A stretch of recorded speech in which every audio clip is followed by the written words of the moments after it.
Sujathan sir കുറേ കാലമായി നമ്മൾ തമ്മിൽ കണ്ടിട്ട്. ആശാൻ, കുമാരനാശാൻ മരിച്ചിട്ട് ദാരുണമായൊരു മരണമായിരുന്നു. മരിച്ചിട്ട് 100 വർഷം തികഞ്ഞു. അപ്പോൾ ആശാൻ സ്മരണ, ആശാൻ്റെ മരണത്തെക്കുറിച്ചുള്ള ചിന്ത, ഇത് മലയാളികളെ ഇപ്പോഴും അലട്ടുന്നുണ്ട്. ഞാൻ ആശാനെ ഒന്ന് തിരിഞ്ഞു നോക്കുമ്പോൾ ഇത്രയധികം പ്രസാദാത്മകത്വം തുളുമ്പുന്ന വരികൾ, നല്ല ഹൈമമത ഭൂവിലേറെയായി കൊല്ലമങ്ങൊരു വിഭാതവേളയിൽ ഉല്ലസിച്ചു യുവയോഗി ഏകനുൽ പുല്ലബാലരവി പോലെ കാന്തിമാൻ. അതിൻ്റെ അടുത്ത വരി പലപ്പോഴും എന്നെ വല്ലാതെ പ്രചോദിപ്പിക്കാറുണ്ട്. പാരിലില്ല ഭയമെന്നും ഏറെയുണ്ട് ആരിലും കരുണയെന്നും ഏതിനും പോരുമെന്നും അരുളി പ്രസന്നനായി ധീരമായ മുഖകാന്തിയാലവൻ. ഇത്രയും ഒരു മോട്ടിവേഷൻ ചെറുപ്പക്കാർക്ക് കിട്ടുന്ന വരികൾ അത്യപൂർവമാണ് മലയാളത്തിൽ. ഇതെഴുതിയ ആശാൻ തന്നെ സാമൂഹ്യ വിഷയങ്ങളിൽ പൊട്ടിത്തെറിക്കുന്നുമുണ്ട്. ക്രൂര മഹമ്മദർ ചിന്തിയ ഹൈന്ദവ ചോരയാൽ ചോപ്പഴും ഏറനാട്ടിൽ എന്ന് പറഞ്ഞിട്ട് ഒരു അതിരൂക്ഷമായ ആക്രമണം ആശാൻ നടത്തുന്നുണ്ട്. അതേസമയം ജീവിതത്തിൻ്റെ നിരർത്ഥകത്വം വല്ലാതെ ആശാനെ സ്വാധീനിച്ചിട്ടുണ്ട് എന്നെനിക്ക് തോന്നുന്നു. പ്രത്യേകിച്ച് കരുതുവതിഹ ചെയ്യവയ്യ ചെയ്യാൻ വരുതി ലഭിച്ചതിൽ നിന്നിടാ വിചാരം പരമഹിതമറിഞ്ഞുകൂടാ ആയുസ്ഥിരതയുമില്ല അതിനിൻ്റെ മീ നരത്വം. ഇത്രയധികം നിരാശ കലർന്ന വരികൾ മറ്റാരെങ്കിലും എഴുതിയിട്ടുണ്ടോ എന്ന് സംശയമാണ്. തീർച്ചയായിട്ടും. അപ്പോൾ ആയുസ്ഥിരതയില്ല എന്ന് നിസ്സംശയം പ്രഖ്യാപിച്ച ആത്മാവായിരുന്നു കുമാരനാശാൻ. അദ്ദേഹത്തിൻ്റെ ആയുസ്സിന് സ്ഥിരതയില്ലാതെയും പോയി. അത് എവിടെയോ വെച്ച് വാസ്തവത്തിൽ ആശാൻ വെള്ളത്തിൽ മുങ്ങി മരിക്കേണ്ട ആളല്ല, അസാമാന്യനായ നീന്തൽക്കാരനായിരുന്നു ആശാൻ. ഈ പല്ലനെ 6 എന്നൊക്കെ പറയുന്ന തോട് ആശാനെ സംബന്ധിച്ചിടത്തോളം ഒരു സാധനമൊന്നുമല്ല. എന്നിട്ടും ആശാൻ അവിടെ മുങ്ങി മരിച്ചു റെഡീമർ ബോട്ടിൽ എന്നാണ് കഥ. അതിൻ്റെ എന്തോ അന്വേഷണ റിപ്പോർട്ടുണ്ടായിരുന്നു, അതും ഇത് സ്ഥിരീകരിക്കുന്നു. ആൾ കൂടുതൽ കയറി അങ്ങനെ ഇങ്ങനെ എന്നൊക്കെ പറയുന്നു. വാസ്തവം എന്താണ് സാർ? ഈ ആശാൻ്റെ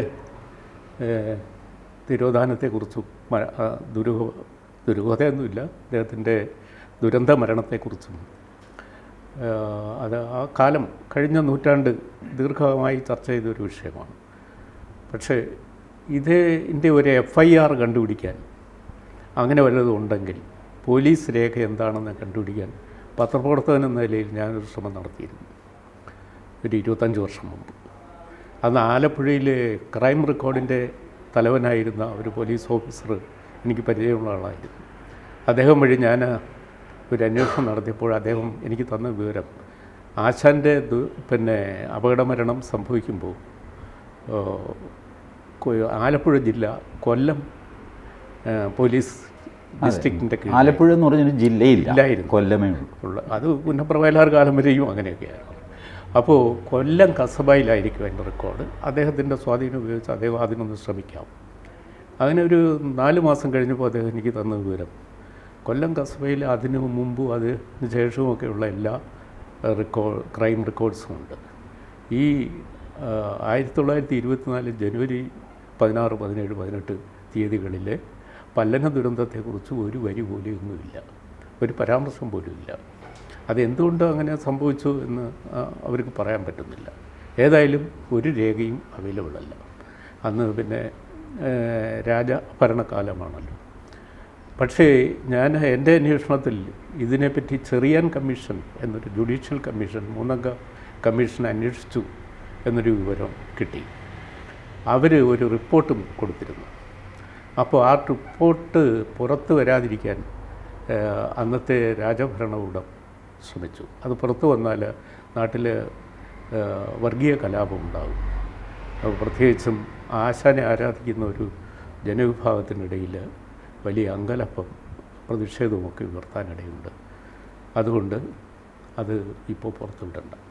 എന്നാൽ ഔദ്യോഗികമായോ അല്ലാതെയോ അവിടെ തീരുമാനിക്കപ്പെടുകയും അത് ക്ലാസിഫൈഡ് ആയിട്ടുള്ള ഡോക്യുമെൻ്റായി മാറുകയും ചെയ്തു എന്നാണ് പിന്നീട് ലഭിച്ച വിവരം.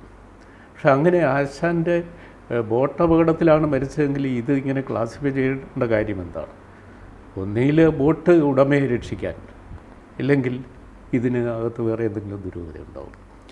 അങ്ങനെ അന്വേഷിച്ച് വന്നപ്പോഴാണ് ഈ ആശാൻ മരിക്കുന്നതിന് 3 ദിവസം മുമ്പ് വരെ അദ്ദേഹത്തിന് പോലീസ് പ്രൊട്ടക്ഷൻ കിട്ടിയിരുന്നു.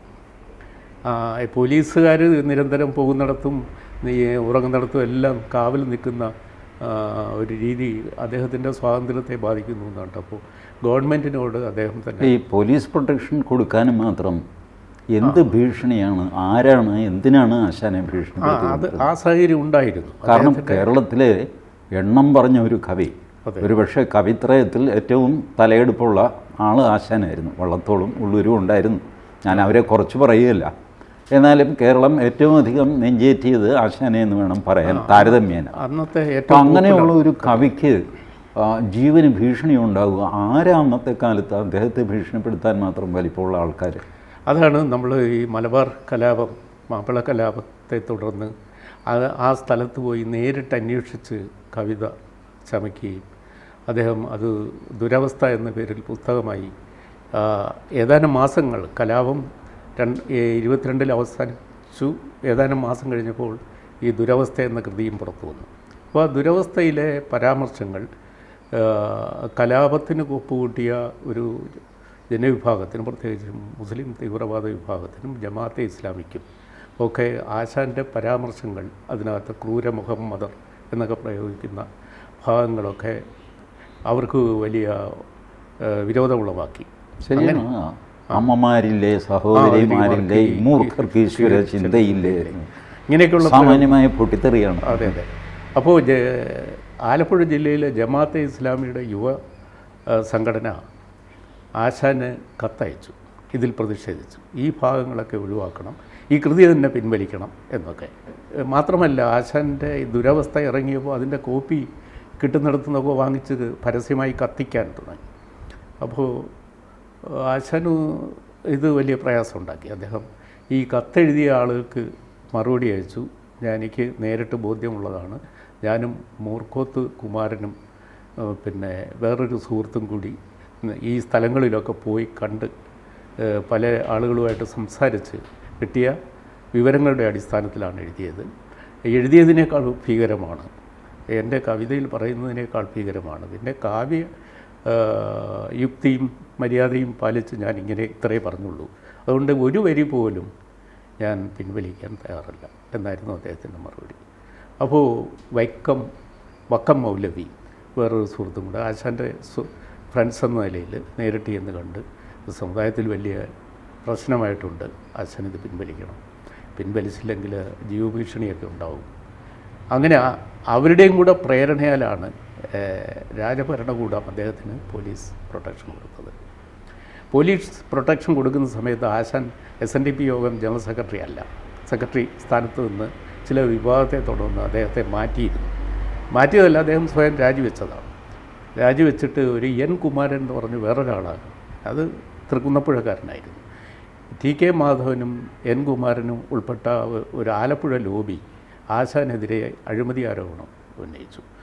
ശാരദാ പ്രസ് സ്ഥാപിച്ചതും പിന്നെ മറ്റേ പാഠപുസ്തകം ബുദ്ധചരിതം, ശ്രീബുദ്ധചരിതം പാഠപുസ്തകമാക്കി അതിൻ്റെ വരുമാനം ഉപയോഗിച്ച് ഫാക്ടറി, ഇവിടെ ടൈൽ ഫാക്ടറി തുടങ്ങി എന്നൊക്കെ പറഞ്ഞിട്ട് ചില വിവാദങ്ങൾ SNDP യോഗത്തിൽ അന്ന് വന്നു. അദ്ദേഹത്തിന് അത് മനോവേദന ഉണ്ടാക്കി. 18 വർഷം തുടർച്ചയായിട്ട് ആശാൻ സ്വന്തം പ്രയത്നപ്രകാരം പിയൂൺ പണി മുതൽ സെക്രട്ടറിയുടെ പണി വരെ ആയിരുന്നു അതിനെ കൊണ്ടു നടന്നത്. അപ്പോൾ ആ സമുദായത്തിലുള്ള ചില പ്രമാണിമാർ തന്നെ ആരോപണം ഉന്നയിച്ചപ്പോൾ അദ്ദേഹത്തിന് വിഷമം വന്നു. അദ്ദേഹം രാജിവെച്ചിട്ട് കഴിയുന്ന സമയത്താണ് ഈ ദുരവസ്ഥ വരുന്നത്. ദുരവസ്ഥ വന്നപ്പോൾ അദ്ദേഹത്തിന് സംഘടനാ തലത്തിൽ ഒരു പിൻബലം കൊടുക്കാൻ ആരുമില്ലാതെ വന്നു. ഈ പോലീസ് പ്രൊട്ടക്ഷൻ പിൻവലിച്ചതിൻ്റെ 3-ാം ദിവസമാണ്, പിൻവലിക്കാൻ അദ്ദേഹം ആവശ്യപ്പെട്ടതാണ്, അത് പോലീസുകാർ ഒഴിവായതിൻ്റെ 3-ാം ദിവസമാണ് അദ്ദേഹം കൊല്ലത്ത് നിന്ന് എറണാകുളത്തേക്ക് യാത്ര ചെയ്ത് വരുന്ന വഴിക്ക് രാത്രിയിൽ 12 മണിക്ക് ഉറങ്ങാൻ കിടന്ന ആശാൻ 3 മണിക്ക് പല്ലനത്തോടിൽ, ഇപ്പോൾ പറഞ്ഞ പല്ലന ആറല്ല, ഒരു തോട് തന്നെയാണ്. ആ തോടിൽ വെച്ച് ഈ റെഡീമർ ബോട്ട് തലകീഴായി മറിഞ്ഞു. ആശാനും സഹയാത്രികളും ഉൾപ്പെട്ട ഫസ്റ്റ് ക്ലാസ്സിലെ കമ്പാർട്ട്മെൻറ്റിൽ കിടന്ന മുഴുവൻ ആളുകളും മരിച്ചത്. അപ്പോൾ അത് ആ കമ്പാർട്ട്മെൻറ്റിൻ്റെ വാതിൽ മാത്രം അടച്ചിരുന്നു, കുറ്റിയിട്ടിരുന്നു.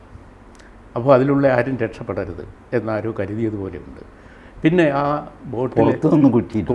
പുറത്തുനിന്ന് കുറ്റിയിട്ട് പിന്നെ അതൊക്കെ അന്വേഷണ കമ്മീഷനിലുണ്ടായിരുന്നു. ഈ അന്വേഷണ കമ്മീഷൻ വായിച്ച ചിലർ പുറത്ത് പറഞ്ഞ അഭ്യൂഹ കഥകളാണ് ഇതൊക്കെ.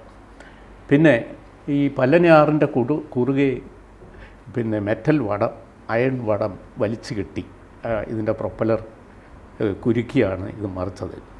അല്ലെങ്കിൽ ആ ജനുവരി മാസത്തിൽ ഒരു വലിയ കോളോ കാറോ മഴയോ പ്രകൃതി ദുരന്തമൊന്നുമില്ല, ശാന്തമായ. അതുമാത്രമല്ല, പിന്നെ വേമ്പനാട്ട് കായലിൽ നിന്ന് ഈ തോടിലേക്ക് കയറിയതേ ഉള്ളൂ. അപ്പോൾ 3 മണിക്ക് ഈ അപകടം ഉണ്ടായത്. അപ്പോൾ ഇങ്ങനെ ഇത് അനുമാനിക്കുന്നതാണ്, ഇങ്ങനെ വടം കെട്ടി ഇത് മറിച്ചതാണ് എന്ന്.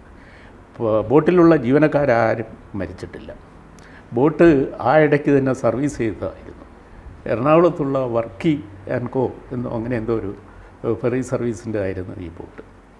അപ്പോൾ ഈ ബോട്ടിൻ്റെ ഉടമ ഈ ദുരന്തം ഉണ്ടായിട്ട് ആ സ്ഥലത്ത് പോയിട്ടില്ല. 19 പേരുടെയോ മൃതദേഹം അപ്പോൾ 2-3 ദിവസം കഴിഞ്ഞാണ് ഈ റൂമൊക്കെ തുറന്ന് എടുത്ത് പുറത്തെടുത്തത്. ആശാൻ മരിച്ചു എന്ന് അപകടം നടന്ന ദിവസവും അതിൻ്റെ പിറ്റേന്നും അറിയുന്നില്ല. 3-ാം ദിവസമാണ് മരിച്ചത് ആശാനാണെന്ന് തിരിച്ചറിയുന്നത്. അപ്പോൾ അത് അദ്ദേഹം ഇട്ടിരുന്ന ഒരു ഓവർകോട്ടിൻ്റെ പോക്കറ്റിൽ നിന്ന് കിട്ടിയ ഒരു കത്തായിരുന്നു. അത് കൊല്ലത്ത് മുണ്ടയ്ക്കലൊരു വീട്ടിൽ രാത്രി പോയി കഞ്ഞി കുടിച്ചിട്ടാണ് അദ്ദേഹം ബോട്ടിയെട്ടി വന്നത്. അപ്പോൾ ആ മുണ്ടയ്ക്കൽ നാരായണൻ്റെ കോട്ടാണ് അദ്ദേഹം വാങ്ങിയിട്ടിരുന്നത്. രാത്രി യാത്ര ചെയ്യല്ലേ, ഇതൂടെ ഇരിക്കട്ടെ എന്ന് പറഞ്ഞു. അപ്പോൾ ഇതിൽ നാരായണൻ ആരോ അയച്ച ഒരു കത്ത് ഇതിനകത്തുണ്ടായിരുന്നു. അങ്ങനെ മരിച്ചത് SNDP യോഗത്തിൻ്റെ മുൻ സെക്രട്ടറിയും പ്രശസ്തനായ കവിയും ആയ കുമാരനാശാനാണെന്ന് മാതൃഭൂമിയിൽ ഈ ദുരന്ത വാർത്തയുടെ 4ാമത്തെ പാരഗ്രാഫിലെ ഒരു വരിയാണ്. അല്ലാതെ ബോട്ടപകടത്തിൽ കുമാരനാശാൻ കൊല്ലപ്പെട്ടു എന്നോ ഇന്നത്തെ തരത്തിലുള്ള ഒരു ന്യൂസ് സങ്കല്പം ഒന്നും അങ്ങനെയില്ല. അതിഭയങ്കരമായ ബോട്ടപകടം ആലപ്പുഴയിലെ പല്ലനയിൽ എന്ന് പറഞ്ഞിട്ടായിരുന്നു ആദ്യത്തെ തുടക്കമൊക്കെ. അപ്പോൾ അത് അന്നത്തെ ഒരു ന്യൂസ് നറേഷൻ്റെ പ്രത്യേകതയായിരുന്നു. ഇപ്പോൾ ഈ സംഭവത്തെ പറ്റിയുള്ള അന്വേഷണ റിപ്പോർട്ട് പൂഴ്ത്തി വയ്ക്കപ്പെടുകയും അത് പുറത്തു വരാതിരിക്കുകയും ചെയ്ത ശേഷം ഈ SNDP യോഗം എന്ത് ചെയ്തു എന്ന് ഞാൻ ആരായുകയുണ്ടായി. SNDP യോഗത്തിലെ N. കുമാരൻ ഈ കമ്മിറ്റിയിൽ ഉണ്ടായിരുന്നു, അന്വേഷണ കമ്മിറ്റിയിലെ ഒരു അംഗമായിരുന്നു. അദ്ദേഹമോ ഇതിനെപ്പറ്റി പിന്നീടൊന്നും പറഞ്ഞില്ല. SNDP യോഗത്തിനകത്ത് ഇതേപ്പറ്റി ചർച്ച നടന്നില്ല. പിന്നെ എന്നെ സംശയാലുമാക്കുന്ന, ഇപ്പോഴും തെളിവൊന്നുമില്ലെങ്കിലും അനുമാനിക്കാവുന്ന കുറേ സാഹചര്യങ്ങളുണ്ട്, സംഭവങ്ങളുണ്ട്. SNDP യോഗത്തിൻ്റെ പിന്നീട് നടന്ന എല്ലാ സമ്മേളനങ്ങളുടെയും സ്പോൺസർഷിപ്പ് ഒരു പ്രത്യേക സമുദായത്തിലെ വ്യവസായ പ്രമുഖരായിരുന്നു. അത് ഈ അടുത്ത കാലത്തും അവരുമായിട്ട് SNDP യോഗത്തിന് നല്ല ബന്ധവുമാണ്. തങ്ങൾ കുഞ്ഞു മുസ്ലിയാരാണോ കൊല്ലത്തെ? തങ്ങൾ കുഞ്ഞു മുസ്ലിയാരും സമ്മേളനങ്ങൾക്ക് പന്തലിട്ട് കൊടുക്കുകയും ഒക്കെ ചെയ്തിട്ടുണ്ട്. തങ്ങൾ കുഞ്ഞു മുസ്ലിയാർ സംഭാവനയൊക്കെ കൊടുക്കുന്ന വലിയ പണക്കാരനായിരുന്നു. എല്ലാവർക്കും കൊടുക്കുമായിരിക്കും. അത് പിന്നെ എല്ലാവർക്കും ഒന്നും കൊടുക്കില്ല. അതായത് വയലാർ രാമവർമ്മയും ONV കുറുപ്പും കൂടെ പോയിരുന്ന ഒരു കഥ വയലാർ എഴുതിയിട്ടുണ്ട്, സംഭാവന വാങ്ങാനായിട്ട്. അപ്പോൾ എന്തോ ആത്മീയ കാര്യങ്ങൾക്കായിട്ടൊരു ട്രസ്റ്റ് ഉണ്ടാക്കുക, അങ്ങനെ എന്തോ പറഞ്ഞിട്ടാണ്, ഞാൻ മറന്നുപോയി. ഒരിടത്ത് എഴുതിയിട്ടുണ്ട് വയലാർ. അവർ രണ്ടുപേരും കൂടെ മുറ്റത്ത് ചെന്ന് നിന്നു. മുസ്ലിയാർ ഒരു കൈലുമുണ്ടൊക്കെ കൊടുത്ത് തിണ്ണയിലിരിക്കുക. എന്താ, ആരാ? ഞാൻ വയലാർ രാമവർമ്മ. ഇത് ON വേലിക്കുട്ടി കുറുപ്പ്. അപ്പോൾ ഇങ്ങനെ ഒരു സംരംഭത്തിനാണ് സംഭാവന വേണം. മുസ്ലിയാരകത്ത് പോയിട്ട് മുഷിഞ്ഞ ഒരു 5 രൂപ നോട്ട് കൊണ്ടുവന്നു. ONV വയലാറിനെ തോണ്ടിയിട്ട് പറഞ്ഞു മേടിക്കരുത്. വയലാർ പറഞ്ഞു മിണ്ടണ്ട, കിട്ടിയതിരിക്കട്ടെ. അങ്ങനെ ഒരു കഥ വയലാർ പറഞ്ഞിട്ടുണ്ട്. അപ്പോൾ ഈ ചെല്ലുന്നവരെ നിരാശരൊന്നും ആക്കുകയില്ല, പക്ഷേ ഈ പറയണ പോലെയുള്ള കാശ് കിട്ടുകയുമില്ല. അതായിരുന്നു തങ്ങൾ കുഞ്ഞു മുസ്ലിയാർ. അപ്പോൾ അദ്ദേഹം ഈ പറഞ്ഞ പോലെ പന്തലിട്ട് കൊടുക്കുക, ഇതൊക്കെ ചെയ്യും. മാത്രമല്ല ഈ സമുദായത്തിൻ്റെ ഒരു പൊതു സ്വഭാവമുണ്ട്. കുമാരനാശൻ പോട്ടെ, നാരായണ ഗുരുവിൻ്റെ 41-ാം അടിയന്തരത്തിന് പാരവെച്ച ടീമാണ് ഈ ആൾക്കാർ. അന്ന് ദിവാൻ ബേഷ്കാരായിരുന്നു ഉള്ളൂർ പരമേശ്വരയ്യർ. അദ്ദേഹത്തിന് സി വി കുഞ്ഞിരാമൻ ഒരു പരാതി കൊടുത്തു. ഈ 41 അടിയന്തരം നടത്തുന്നത് SNDP യോഗത്തിൻ്റെ നിയമാവലിയിൽ പെടുന്നതല്ല, അപ്പോൾ ഇങ്ങനൊരു വലിയ ഇത് നടത്താൻ പാടില്ല. അന്ന് ആലുമൂട്ടി ചാന്നാരാണ് 16,000 പേർക്കുള്ള ഭക്ഷണം ഉണ്ടാക്കിയത് അദ്ദേഹമാണ്. നാരായണ ഗുരുസ്വാമിയുടെ ശിഷ്യന്മാർ തോവാളയിലൊക്കെ ഉണ്ടല്ലോ, നമ്മളുടെ ആറൽ വായ്മൊഴി തോവാള എന്നൊക്കെ പറയുന്ന സ്ഥലം, അവിടെ നിന്ന് അവർ ഒരുപാട് പൂക്കളൊക്കെ ആയിട്ട് അവരും വന്നിട്ടുണ്ട്. പക്ഷേ രാവിലെ 11 മണിക്ക് ഉള്ളൂർ എസ് പരമേശ്വര ഇതിന് സ്റ്റേ കൊടുത്തു. എന്ന് വെച്ചാൽ ലീഗലി സി വി കുഞ്ഞിരാമൻ്റെ ആർഗ്യുമെൻ്റ് കറക്റ്റാണ്. ഈ ഇത് ചടങ്ങ് സ്റ്റേ ചെയ്തുകൊണ്ട് കുഞ്ഞിരാമനെ അകത്തേക്ക് വിളിച്ചിട്ട് ഉള്ളൂർ എസ് പരമേശ്വരയ്യർ ഇടത് കൈ കൊണ്ട് തിരിഞ്ഞു നിന്ന് ഇതിങ്ങനെ കൊടുത്തു. കുഞ്ഞിരാമ, ഇതിൻ്റെ മഹാപാപം നിനക്കും നിൻ്റെ കുടുംബത്തിനും ഇരിക്കും. അപ്പോൾ ഇന്ന് ജീവിച്ചിരിക്കുന്ന ഒരാൾ ആണ് എന്നോടിത് പറയുന്നത്. അദ്ദേഹം ഇതിൻ്റെ കൂടെ കൂട്ടിച്ചേർത്തു. ഞാനത് പറയുന്നത് ശരിയാണെന്ന് അറിയാമില്ല.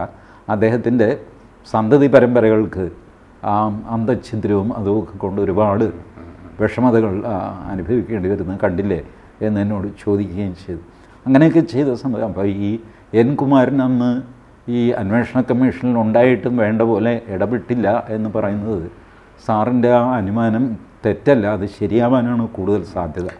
അല്ല, അവരെല്ലാം കൂടിയാണ് ആശാനെതിരെ അഴിമതി ആരോപണം കൊണ്ടുവന്നത്. ടി കെ മാധവനായിരുന്നു അതിൻ്റെ പൈലറ്റ് ഈ ആരോപണത്തിൻ്റെ. ടി കെ മാധവൻ അന്ന് വളരെ ചെറുപ്പവും കോൺഗ്രസിൻ്റെ വലിയ നേതാവും. അതിൻ്റെ തൊട്ട് പിന്നാലെ ഈ ടി കെ മാധവനൊരു അസൂയുണ്ടായിരുന്നു ആശാനോട്. ആശാനോട് അസൂയ മൊത്തം നോക്കുമ്പോഴുണ്ടല്ലോ. സി വി കുഞ്ഞിരാമൻ ഉണ്ടായിരുന്നു എന്നുള്ളത് വ്യക്തം. ടി കെ മാധവനും അത് ഉണ്ടാവാൻ സാധ്യതയുണ്ട്. കാരണം നാരായണ ഗുരുവിൻ്റെ അരുമ ശിഷ്യൻ ആരാണെന്ന് ചോദിച്ചാൽ കുമാരുവാണ്. അതെ അതെ അതെ അത് ആത്മീയ ശിഷ്യൻ കൂടിയാണല്ലോ. പിന്നെ ചിന്നസ്വാമിയല്ലേ. പിന്നെ ഞാനിത് ആശാൻ ഒരു ഗുരു നിന്ന കാണിച്ചു എന്ന് അവർ പ്രചരിപ്പിച്ചു. കാരണം 46-ാം വയസ്സിൽ ആശാൻ ഭാനുമതി അമ്മയെ കല്യാണം കഴിഞ്ഞു. ട്യൂഷൻ കൊടുത്തുകൊണ്ടിരുന്ന 16-കാരി പെൺകുട്ടിയാണ്. അപ്പോൾ അതുവരെയും നാരായണ ഗുരുവിൻ്റെ അടുത്ത ശിഷ്യൻ, സന്യാസി ശിഷ്യൻ വരെ ആകാം എന്ന് കരുതപ്പെട്ടിരുന്ന ആളാണ് ആശാൻ. പുള്ളി ഈ പ്രായം കെട്ട സമയത്ത് വിവാഹിതനാകുകയും അത് യാദൃശ്ചികമായി സംഭവിച്ചതാണെങ്കിൽ കൂടി അതിൽ സംഘടനയ്ക്കകത്ത് വലിയ എതിർപ്പുണ്ടായിരുന്നു. പക്ഷേ അത് ഭാനുമതി അമ്മയുടെ സഹോദരൻ ദാമോദരൻ, കെ ദാമോദരൻ BA എന്നൊരാളുണ്ടായിരുന്നു. അദ്ദേഹം ആശാനെക്കുറിച്ച് അതിമനോഹരമായൊരു ബയോഗ്രഫി എഴുതിയ ആളാണ്. അപ്പോൾ ഈ കെ ദാമോദരൻ BA എന്ന് ആശാനെ തോന്നയ്ക്കലിലെ വീട്ടിൽ ചെന്നിട്ട് ഈ സഹോദരിയുടെ സംഭവം അറിഞ്ഞ്, സഹോദരി ഗർഭിണിയായി, അത് ചോദ്യം ചെയ്യുന്നുണ്ട്. ഒരു വലിയ വിറക് തടിയുമായിട്ടാണ് ചെന്നതെന്നാണ് അത് ഈ ജീവചരിത്രത്തിൽ പറയുന്നുണ്ട്. അപ്പോൾ ആശാൻ പുറത്തിറങ്ങി വന്നിട്ട് തോന്നയ്ക്കലെ വീട്ടിൽ നിന്ന് പുറത്തിറങ്ങി വന്നിട്ട് നെഞ്ചത്ത് കൈയടിച്ചു കൊണ്ട് ഈ കൂട്ടിൽ കിളി ജീവിച്ചിരിക്കുന്നിടത്തോളം കാലം ഭാനുമതി എൻ്റേതായിരിക്കും, അതാണ് കല്യാണം കഴിക്കുമെന്ന പ്രഖ്യാപനം അതായിരുന്നു. അതോടെ ദാമോദരൻ അടിക്കാൻ വന്ന ദാമോദരൻ വിറകുള്ളി അവിടെ ഇട്ടിട്ട് തിരിച്ചു പോയി എന്നാണ്. ശരി, അതവിടെ നിൽക്കട്ടെ സാർ. നമുക്ക് ഈ റെഡീമർ ബോട്ടപടത്തിൻ്റെ അതൊരു ഉണ്ടാക്കിയ അപകടമാണ് എന്നുള്ളതാണല്ലോ സാർ പറഞ്ഞു വന്നുകൊണ്ടിരുന്നത്. അതെ അതെ. അതിലൊരു കഥാപാത്രം മാത്രമാണ് എൻ കുമാരൻ. എൻ കുമാരൻ അതിനകത്ത് ദീർഘനിശബ്ദത പാലിച്ചു. പിന്നെ SNDP യോഗം ഒരു പ്രക്ഷോഭമാക്കാൻ തുനിഞ്ഞില്ല. ആശാൻ സ്വാഭാവികമായി മരിച്ചതാണ്, അപകടമായിരുന്നു എന്ന കാര്യം സ്ഥാപിച്ചെടുക്കേണ്ട ഒരാവശ്യം കൂടി അവർ ഉള്ളിൽ അവരങ്ങ് ഏറ്റെടുത്തു. അപ്പോൾ സുഖമായി. പിന്നീട് അവർക്ക് ഈ സമ്മേളനം, അന്നത്തെ സംഘടനയുടെ ദാരിദ്ര്യകാലത്ത് ഈ സംഘടനയുടെ വാർഷിക സമ്മേളനമൊക്കെ ഏറ്റെടുക്കാൻ ചില ധനാഢ്യന്മാരുടെ പിന്തുണയും പിൻബലമൊക്കെ വന്നപ്പോൾ അവരതിൽ സന്തോഷിക്കുകയും ചെയ്തു. അപ്പോൾ അതങ്ങനെ പോയി. സാമാന്യ പിന്നെ വീണപൂവും ചിന്താവിഷ്ടയായ സീതയും കരുണയും ലീലയും ഒക്കെ വായിച്ച് രസിച്ചു ആശാനെ എന്നും ഓർമ്മിച്ചുകൊണ്ടിരിക്കുകയും ചെയ്തു. അപ്പോൾ ഈ കൂട്ടത്തിൽ ആശാൻ്റെ കവിതകൾ എല്ലാ തരം വായനക്കാർക്കും രസിക്കുന്ന തരത്തിലാണ് ആശാൻ. സാധാരണ വെറും ലേമൻ പിന്നെ ആസ്വാദകനും പണ്ഡിത വരേണ്യന്മാർക്കും ഒരുപോലെ രസിച്ചു പോകാവുന്ന തരത്തിലുള്ള ഒരു ഗഹനതയും ലാളിത്യവും ആശാൻ ഒരുപോലെ സൂക്ഷിച്ചു. അത് ആശാൻ ഒരു വിഷയം ഞാൻ നോട്ട് ചെയ്ത ഒരു കാര്യം, ആശാൻ ഒരു കാര്യം 3 രീതി പറഞ്ഞിട്ടുണ്ട്. അത് ഒരു വേള പഴക്കമേറിയാൽ ഇരുളും മെല്ലെ വെളിച്ചമായി തീരാം, ഭാവത്തിൻ പരകോടിയിൽ സ്വയം അഭാവത്തിൻ സ്വഭാവം ഉണ്ടായി വരണം, പരിശീലിപ്പിൽ കയ്പും മധുരമായി തീർന്നില്ല. ഇതിൻ്റെ 3ൻ്റെ ഐഡിയ ഒന്ന് തന്നെയാണ്. അപ്പോൾ ഇത് ഈ പരിശീലിച്ചാൽ കയ്പ് മധുരമായി തീർന്നിടും എന്നത് നിത്യജീവിത അനുഭവത്തിൽ നിന്ന് സാധാരണക്കാർക്ക് അറിയാവുന്ന കാര്യമാണ്. ഇത്രയും കൂടെ ഇപ്പോൾ പഠിക്കുന്ന പിള്ളേർക്കൊക്കെ ആണെങ്കിൽ ഒരു വേള പഴക്കമേറിയാൽ എന്നത് ആ സമയത്ത് ശൂരനാട് കുഞ്ചുപിള്ളയോ അല്ലെങ്കിൽ ആശാൻ്റെ കാവ്യ വിമർശകർക്കൊക്കെ ഭാവത്തിൻ പരകൂടിയിൽ സ്വയം അഭാവത്തിൻ, അത് ബൗദ്ധ ദർശനമാണ് വാദിക്കുന്നവരുണ്ട്. ദാർശനിക തലത്തിൽ ആണല്ലോ, ദാർശനികവുമാണത്. ഭാവത്തിൻ പരകൂടിയിൽ സ്വയം അഭാവത്തിൻ സ്വഭാവം വരിക എന്ന് പറയുന്നത് ബുദ്ധൻ്റെ തിയറിയാണ് എന്ന് വാദിക്കുന്നവരുണ്ട്. അപ്പോൾ ഇതൊക്കെ ചേർന്ന ഒരു വ്യക്തിത്വമായിരുന്നു ആശാൻ്റെ. പക്ഷേ അതേസമയം ആ മരണം ഇപ്പോഴും വിശദീകരിക്കാനാവാത്തൊരു സംഭവമായിട്ട് നിലനിൽക്കുന്നു. അത് ആശാൻ ആദ്യത്തെ കൃതിയിൽ തന്നെ തനിക്ക് അറം പറ്റുന്ന തരത്തിൽ അത് അവതരിപ്പിച്ചിട്ടുണ്ട്. വീണപൂവ് വളരെ സിംബോളിക്കായി മനുഷ്യ ജീവിതത്തിൻ്റെ നശ്വരതയെക്കുറിച്ചൊക്കെയാണ് പറയുന്നത്. ഹാ പുഷ്പമേൻ തുടങ്ങി കഷ്ടം എന്നവസാനിക്കുന്ന 42 വരികളാണല്ലോ വീണപൂവ്. ശരിയാണ്. അവനി വാഴ്വ് കിനാവ് കഷ്ടം, അങ്ങനെയാണ് തീരുന്നത്. അപ്പോൾ അതിലെ അവസാനത്തെ ശ്ലോകത്തിൽ ആശാൻ്റെ തന്നെ മരണം പ്രവചിച്ചിരിക്കുകയാണോ?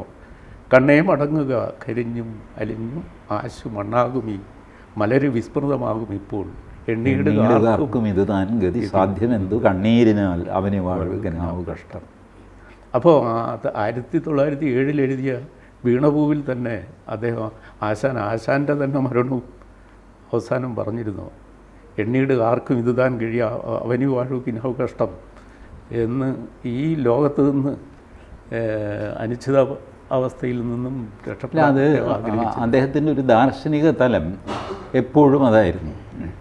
ഈ അവനി വാഴ്വ് ഖിനാമാണ് എന്നുള്ള ഒരു അദ്വൈത സിദ്ധാന്തമുണ്ട്. പുനർജന്മ വിശ്വാസം ഈ കാണുന്നത് മായയാണ്, ഇതൊന്നുമല്ല, പരമാർത്ഥം വേറെ ഒന്നാണ്. ഇത് കാണുന്നത് ഒരു കേവല സത്യമല്ല. ശങ്കരാചാര്യരാണ്. അപ്പോൾ ആ രീതിയിൽ നോക്കിക്കഴിഞ്ഞാൽ വലിയൊരു അദ്വൈതിയായിരുന്നു. ബ്രഹ്മസത്യം ജഗത് മിഥ്യ എന്ന തത്വം തന്നെയാണ് ആശാൻ പിന്തുടർന്നത്. ആശാൻ ശങ്കരാചാര്യരുടെ വലിയ, കാരണം ഒരു കൃതി പുള്ളി മലയാളത്തിലാക്കിയിട്ടുണ്ടല്ലോ, സൗന്ദര്യലഹരി. അപ്പം ആശാന് ശങ്കരാചാര്യരോട് നല്ല ആത്മീയ ബന്ധമുണ്ടായിരുന്നു. ആ അർത്ഥത്തിൽ ബൗദ്ധ്യമായ ഒരു സ്നേഹമുണ്ടായിരുന്നു. ഏതായാലും ഈ മരണത്തെപ്പറ്റി ഉള്ള അഭ്യൂഹങ്ങൾ ഇപ്പോഴും നിലനിൽക്കുന്നു. അദ്ദേഹത്തിൻ്റെ ദുരവസ്ഥയെ ഡിസ്ക്രെഡിറ്റ് ചെയ്യാനുള്ള ശ്രമങ്ങൾ ഇപ്പോഴും നടക്കുന്നു. കഴിഞ്ഞ മാസവും നമ്മുടെ സുഭാഷ് ചന്ദ്രൻ്റെ മാതൃഭൂമി ആഴ്ചപ്പതിപ്പ്, അതിൽ കഴിഞ്ഞ മാസമോ മറ്റോ ആണ് ഈ ആശാൻ്റെ ദുരവസ്ഥ തമിഴ്നാട്ടിലെ ഒരു കൃതിയിൽ നിന്ന് കോപ്പി ചെയ്തതാണെന്ന് പറഞ്ഞിട്ട് ലേഖനം വന്നു. മാതൃഭൂമി ആഴ്ചപ്പതിപ്പ് തമിഴ്നാട്ടിൽ ഈ ക്രൂര മുഹമ്മദർ എന്നുള്ളൊരു പ്രയോഗം തമിഴ്നാട്ടിൽ വേറെ ഏതോ ഒരു കവി ചെയ്തിട്ടുണ്ടെന്നും അതുകൊണ്ട് ആശാൻ അതിൻ്റെ കോപ്പിയാണെന്നും ഒക്കെയാണ് വാദം. ഈ ഒരു വാക്കല്ലാതെ വേറെ കോപ്പിയൊന്നും കാണുന്നുമില്ല. ഈ ക്രൂര മുഹമ്മദർ ഇവിടെ മാത്രമല്ല, തമിഴ്നാട്ടിലുണ്ടായിരുന്നു. അപ്പോൾ അവിടുത്തെ ഒരു കുമാരനാശാൻ എഴുതിയിട്ടുണ്ട്. അദ്ദേഹം കുമാരനാശാൻ്റെ അത്രയും പ്രശസ്തനൊന്നും ആയിരുന്നില്ല തമിഴ്നാട്ടിൽ. പക്ഷേ ഇയാൾ റിസർച്ച് ചെയ്തിട്ട് ഈ ഒരു വാക്ക് കിട്ടിക്കഴിഞ്ഞപ്പോൾ അതിൻ്റെ രോമാഞ്ചത്തിൽ എങ്ങനെയെങ്കിലും ദുരവസ്ഥ ആശാൻ്റെ അല്ല, ദുരവസ്ഥ ആശാൻ പിൻവലിച്ചില്ല, പോയി പണി നോക്കടാന്ന് പറഞ്ഞു. അപ്പോൾ പിന്നെ എന്താ ചെയ്യുക? ദുരവസ്ഥ ആശാൻ കോപ്പി അടിച്ചതാണ്. വർഷം 100 എന്നിട്ടും ദുരവസ്ഥ ഉള്ളിൽ കുത്തിക്കൊണ്ടേയിരിക്കുന്ന ആളുകൾ ഇപ്പോഴും ഉണ്ട്. അവരെ പ്രോത്സാഹിപ്പിച്ച് ആ ലേഖനങ്ങൾ പ്രസിദ്ധീകരിക്കുന്ന സുഭാഷ് ചന്ദ്രന്മാരും ഉണ്ട്. ആശാൻ അതിൻ്റെ മുഖവരിയിൽ തന്നെ പറഞ്ഞിട്ടുണ്ട്, ചണ്ടാലഭിഷിയും ദുരവസ്ഥയും അവസാന കാലത്തെ ഒരു വർഷം 1922 ഇറങ്ങിയ പുസ്തകമാണ് രണ്ടും. അപ്പോൾ ഈ 2 കൃതിയും എൻ്റെ മുൻകാല രചനകളുമായി താരതമ്യപ്പെടുത്തുമ്പോൾ ലക്ഷണയുക്തമായ ഒരു ഉക്തമകൃതികളാണെന്ന് എനിക്ക് അവകാശമില്ല. അതേസമയത്ത് ദുരവസ്ഥ നടന്ന സംഭവത്തെക്കുറിച്ചുള്ള കാവ്യാത്മകമായ ആവിഷ്കാരമാണ്. അപ്പോൾ ആശാൻ അതിലൊരു മുൻകൂർ ജാമ്യം എടുത്തിട്ടുണ്ട് അതിൻ്റെ കാവ്യപരമായ ഗുണത്തെപ്പറ്റി. ഇപ്പോൾ വീണപൂ പോലെയോ ചിന്താവിഷ്ടയായ സീത പോലെയോ ഗഹനമല്ല സമകാലിക സംഭവത്തെക്കുറിച്ച് ഒരു കാവ്യ രചന നടത്തുമ്പോൾ എന്ന് അത് ആശാൻ അറിയാമായിരുന്നു. അത് ആശാൻ്റെ അസാമാന്യമായ സത്യസന്ധതയാണ് അത് കാണിക്കുന്നത്. അതെ, അങ്ങനെ ഒരു ന്യായീകരണം കവി കൊടുക്കേണ്ട ഒരു ബാധ്യതയും കവിക്കില്ല. ഇല്ല, ഇത് ഒരുപക്ഷെ ഈ ഒരുപാട് വരികൾ എഴുതുമ്പോൾ ചില വരികൾ അല്പം ഡ്രൈ ആയി പോയെന്ന് വരാം. എന്നെ പഠിപ്പിച്ച ഒരു അധ്യാപകൻ, അദ്ദേഹം ആശാൻ വിരുദ്ധനായിരുന്നു. ആശാനോടുള്ള ദേഷ്യമല്ല, ആശാൻ കവിതകളൊന്നും പോരാ, വള്ളത്തോളാണ് അദ്ദേഹത്തിൻ്റെ. ശരി, ആയിക്കോട്ടെ, അതൊരു പേഴ്സണൽ പ്രിഫറൻസ്. അതിന് അദ്ദേഹം എപ്പോഴും ഉദ്ധരിക്കുന്ന വരി, പാലമേൽ തെല്ല് കരേറി അണ്ണാൻ വാലും ഉയർത്തിയിരുന്നു. ഇത് ആശാൻ എഴുതിയ വരിയാണ്. ഇതിലെന്ത് കവിതയാണ് എന്നൊക്കെ പറഞ്ഞ് ക്ലാസ്സിൽ പൊട്ടിത്തെറിക്കും.